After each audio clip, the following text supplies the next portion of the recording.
look back over all of the years that you've been in this business, what would you say is the biggest change that you've seen?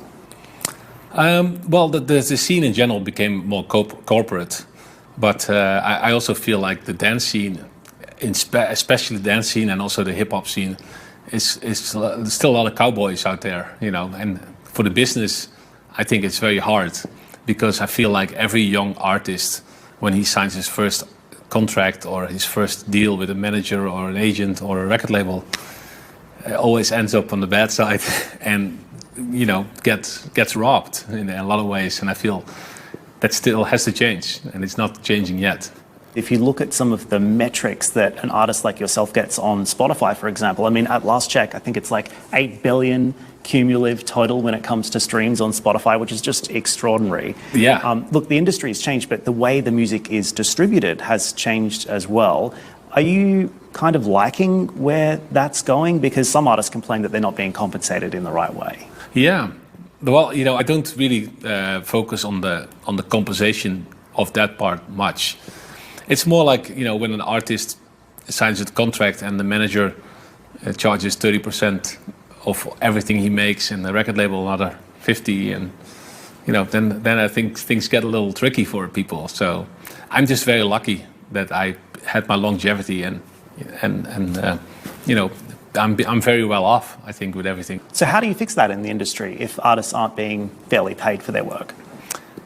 Yeah, it's just, I think the artist itself has to be very aware that as soon as you sign a contract for the first time, it's not going to end well unless you have a real lawyer look at what you sign. And somebody in the music industry should tell you always have to have a second opinion. I think that's the problem a lot of guys don't do, because it's like they're excited to land the contract. And yeah, even myself, my first contract I signed, I didn't ask anybody. I didn't ask a lawyer. I didn't ask a publisher. I just, oh yeah, that's cool. I got my first record deal. There you go.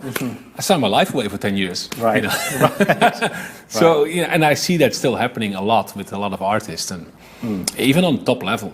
Right. So right. That's the hard part about the business, I think. I wanted to ask you about some new trends that are emerging as well, because we are seeing NFTs really disrupting the music and art scene. What's your take on NFTs? Is this something that you follow closely, or perhaps something that you could be interested in when it comes to extending your own business activities? Yeah, I mean, it's really interesting that people. It's a new way of generating money, I think, and exposure, and it's really cool. I'm just a little bit more old school, I guess. So I don't really know too much about it, but I see a lot of new talent coming through of the NFTs, and I think it's great. The other thing we're seeing in the industry now is artists also rushing into the metaverse. They're looking to perhaps take advantage of that space, perhaps not being able to replicate the physical shows that you've become really well known for. But do you think the metaverse is also a business opportunity for you? I think so. I think metaverse is going to be massive. I would definitely like to explore it, but there's nothing better, than being in an arena like here with a sold-out show. We're humans and we need human contact. The NFTs and the metaverses and social media is not our real lives at the end of the day. It's beautiful, and everything is better in the metaverse, but it's not your real life. And I think everybody should focus on the real life, because that's where it's at. So you're creating these amazing real life experiences on the ground in your shows. There's other experiences happening in the metaverse as well. Do you see that as a threat to the current business model? Because, tours make a lot of money, right? Yeah.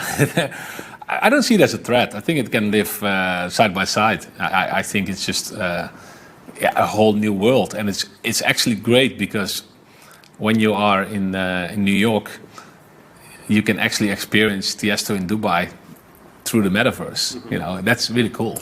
But I don't see it better as the original experience. I also wanted to ask you, because you have achieved such considerable success, we're a business channel, we like to talk about the finances of all of this. Yeah. You are also one of the highest paid DJs in the world. So what would you say is the best investment advice Tiesto has ever received? The best investment advice? Well, it's a couple of things. First of all, invest in yourself. That's what I always did. When I made my first money, I invested in myself, better equipment to work with, better clothes to wear on stage, or everything like that. That was the best advice, I think. And secondly, I think a good advice is to invest in what you understand. Don't invest in stuff. Don't buy real estate just because you think it's a good investment. You gotta understand why you want to buy real estate, or stocks, or NFTs, or Bitcoin. If you don't understand it, don't invest in it.